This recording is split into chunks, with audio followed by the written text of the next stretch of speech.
going to be talking about.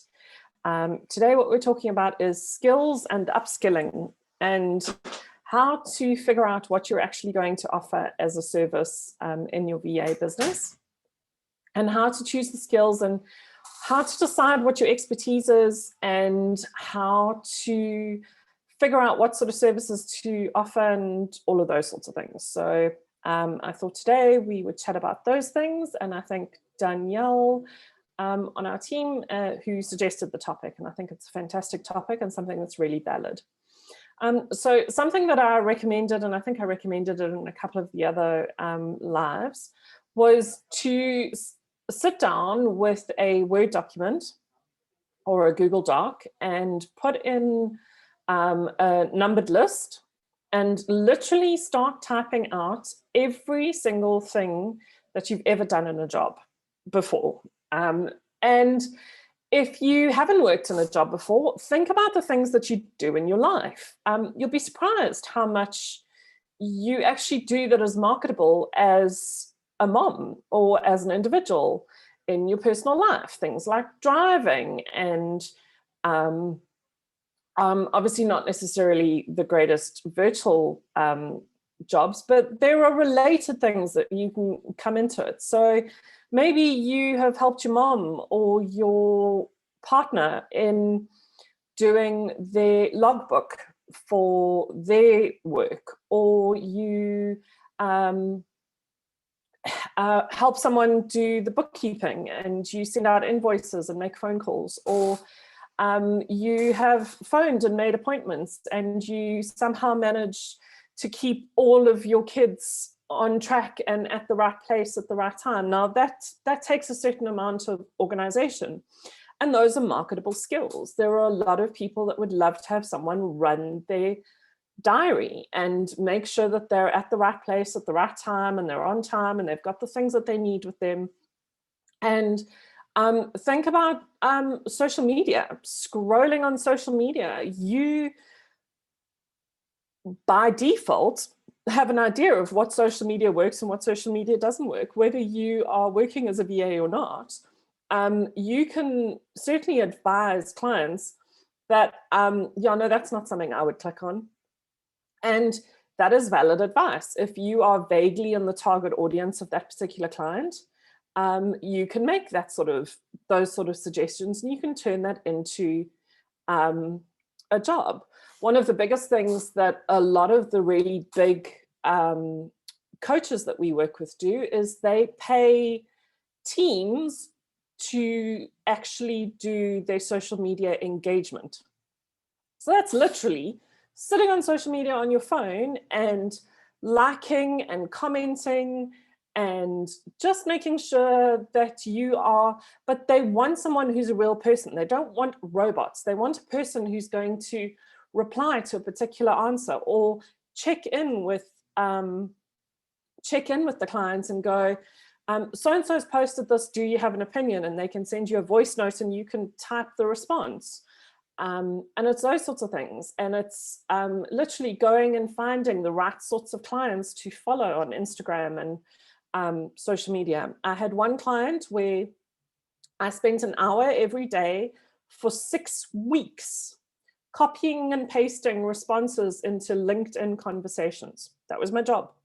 Now, that did not require a brain. Well, I mean, it didn't require a huge amount of skills. All it required was me being able to read what someone was saying and respond as a human and make the copy paste bits that I was needing to put into the conversation as useful as possible. So those are actual jobs that people can pay you to do and would happily pay you to do once they realize how much it's going to cost them to do it themselves.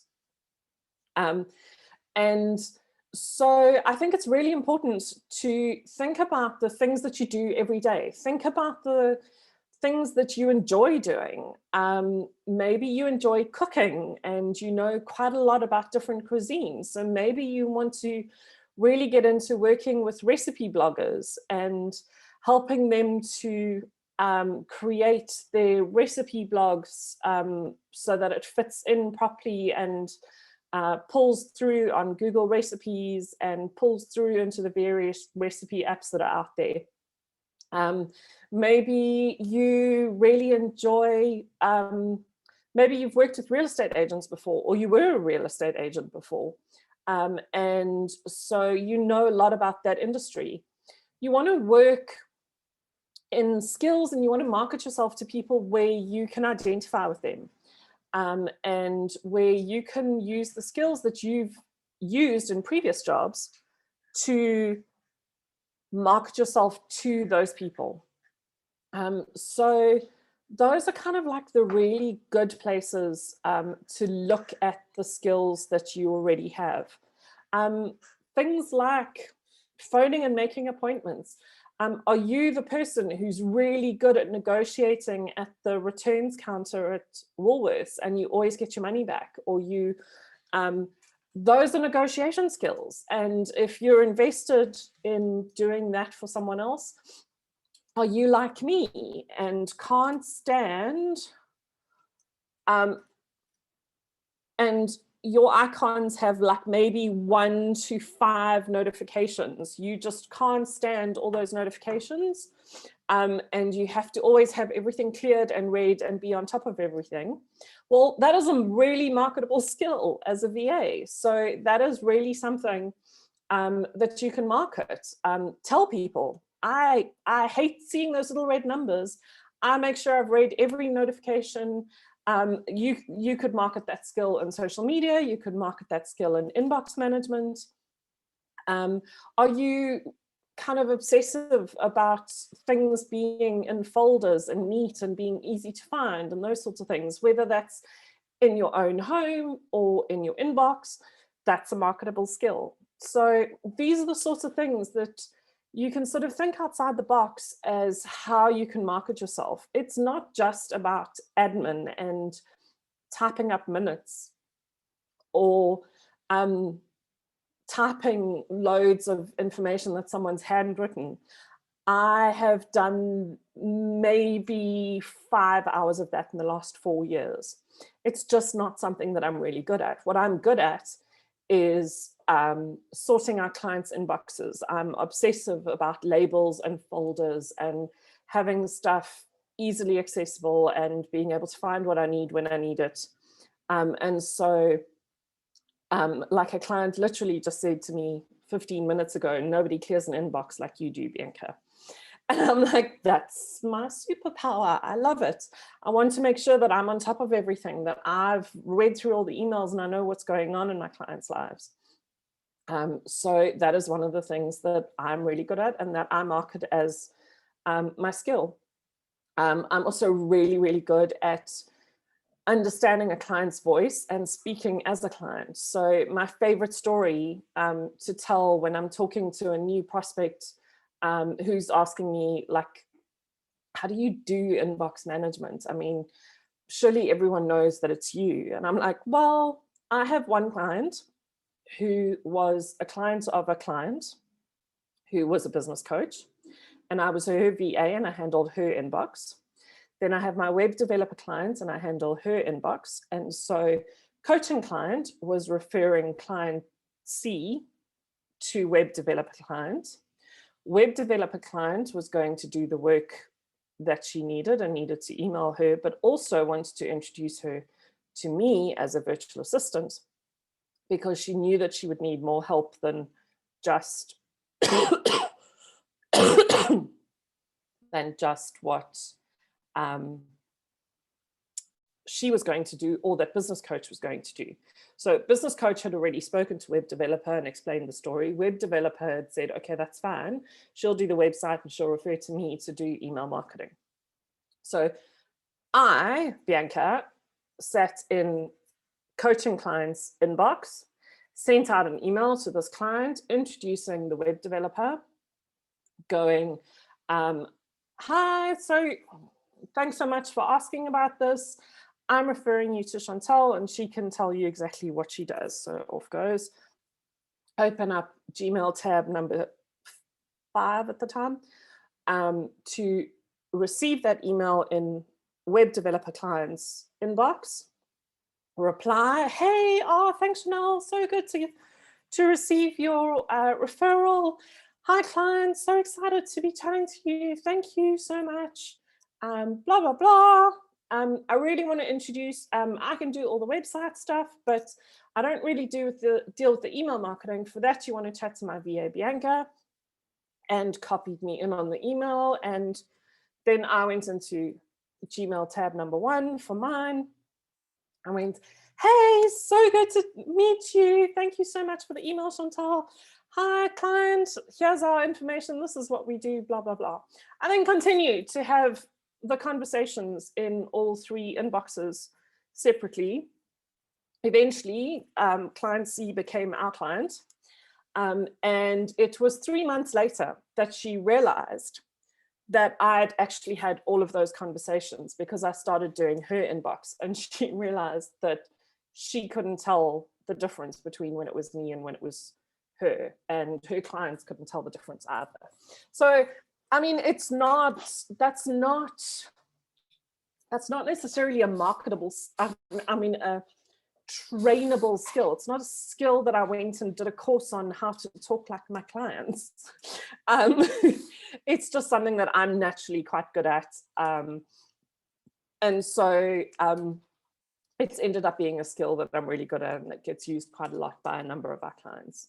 So yeah, the skills that you can market as a VA entirely depend on who you are and what your experience is.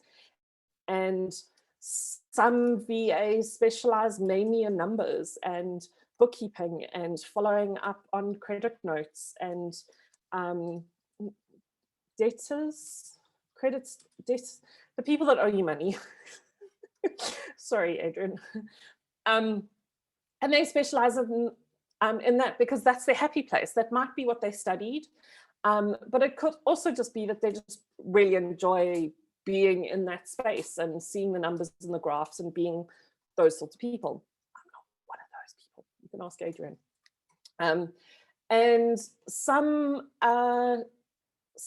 VAs maybe get into more technical stuff. I know a few VAs who are VAs to photographers and help with photo editing and those sorts of things, and uploading onto websites and resizing and doing a little bit of social media. But it's really all about the photo editing and the putting together of photo albums and those sorts of things. So if that's something, maybe you've done one of those photo album courses, or you just really like doing them yourself, and you've created a few and you've created some collages and those sorts of things, you'll find that those are actually quite marketable skills to photographers who are trying to outsource some of the work that they do, and that it's not necessarily always stuff that they necessarily need to do themselves. The story I love from one of my photographer clients is she signed up with us about 2 months ago. And because she was desperate, she needed to get something sorted out in a couple of hours. She'd been trying for days and she still couldn't figure it out. And eventually she just said, I must just get some help. And she came through to us and we sorted it out in 2.5 hours or whatever it was, and everything was sorted. And I spoke to her about 2 weeks later again for something else, just following up and those sorts of things. She's like, Bianca, it's crazy. I realized that if I outsource to you, I have more time for me. So I've outsourced my editing and I've hired a cleaning lady. And it's sometimes we are just that first step, and then people realize how valuable their own time is and their own sanity. And I think for me, kind of the biggest thing when it comes to choosing the skills that you're going to market is find things that you actually enjoy doing. Find things that give you those little jumps of joy when you get it right. Like, there's nothing better for me than a 0 inbox or a 0 notifications. I love when someone says to me, I can't believe that you managed to get that money back, or that you were able to get that client to respond so quickly. How did you do that?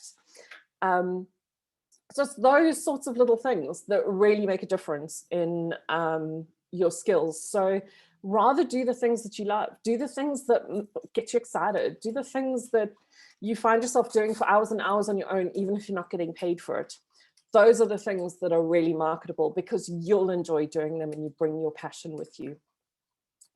And then the other part of that question was about upskilling and how to figure out what are reliable sources for upskilling. And I think what happens is a lot of new people go to Udemy or Shaw Academy or something along those lines. These big paid for systems. And actually, when it comes down to it, the kind of skills and the kind of services that we offer may not necessarily be taught that well in those sort of platforms. I've probably done the majority of my learning through Googling, YouTube. God, love YouTube. You can pretty much learn anything on YouTube. And probably the one that I think I've probably used the most and made the most money out of is a platform's own training. So for example, MailChimp, if you register as a MailChimp agency, which you can do for free on any account, you get access to MailChimp & Co., which is their new sort of MailChimp Academy.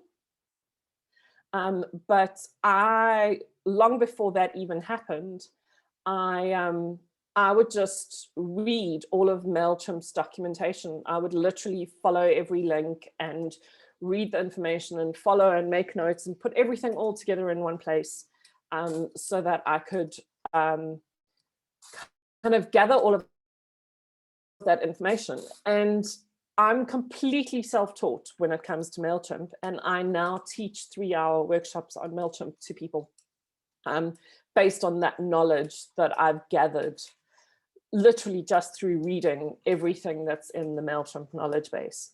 I did exactly the same thing with Canva. Canva has their own Canva Academy, and it's really expanded from when I did it. I literally did the Canva for Dummies course, essentially the very first one, where it literally showed you everything you needed to know, how to move something onto a picture. It was very basic, but the information that I learned from doing that course, I now teach a Canva workshop. And I've had people who've been using Canva for years come on that workshop and go, I didn't know you could do that. How'd you learn that? I'm like, it was in the Canva tutorials. Really? So to me, that is the way to learn. There's no point in going to learn something that you don't know if you can market. So I have always said yes to a client and then figured out how to do it in the background. So that is the best way to learn anything, is on the job, honestly, from my experience. Try and figure it out. Watch the introduction video. So every new platform that I need to use with a client, I watch the intro video, and then I find their help, and I use that to answer questions as I'm going. And then usually there's like a video which you can watch, which has got a little bit more information than you're actually needing, and it sort of answers a couple of other questions that might come up. But that is how I upskill. I have never paid for a platform training. I've paid for mindset classes, I've paid for coaching, I've paid for things to do with business. So I've paid for like a business planning course.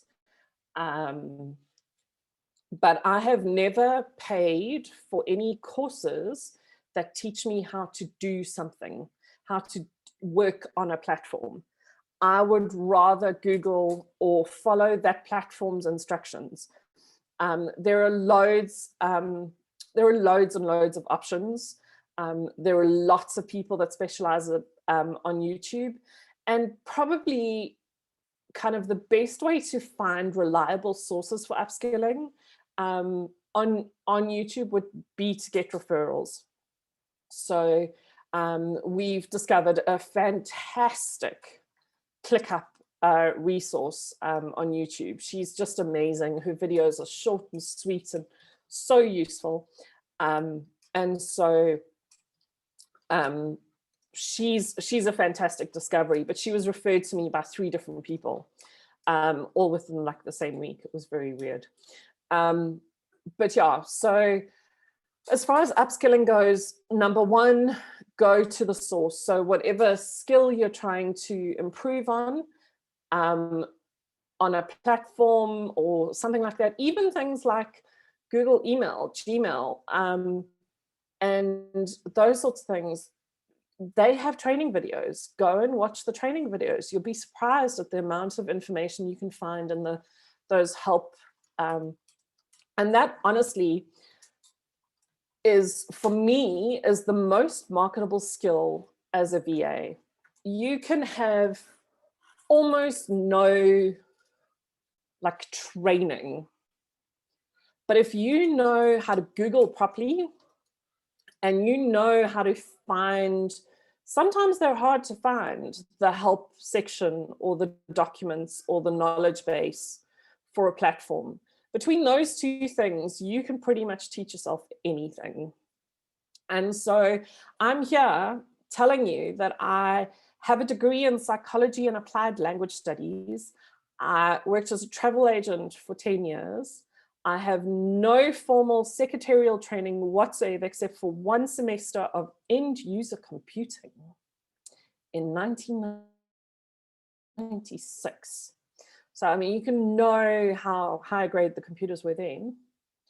And I now run a VA agency with a team of 10. Anyone can do this job, as long as you cultivate a passion for figuring stuff out, learn how to Google properly. And if you need help on that, then that is something that you're bound to be able to find a YouTube video on. But I can always do a training on that as well.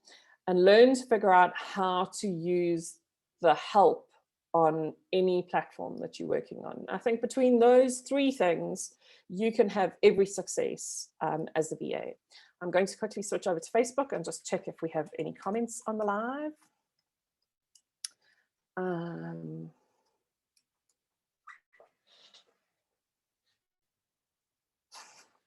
Yay, Adrian feels super smart for having Googled. I think that's awesome. I don't see any other comments.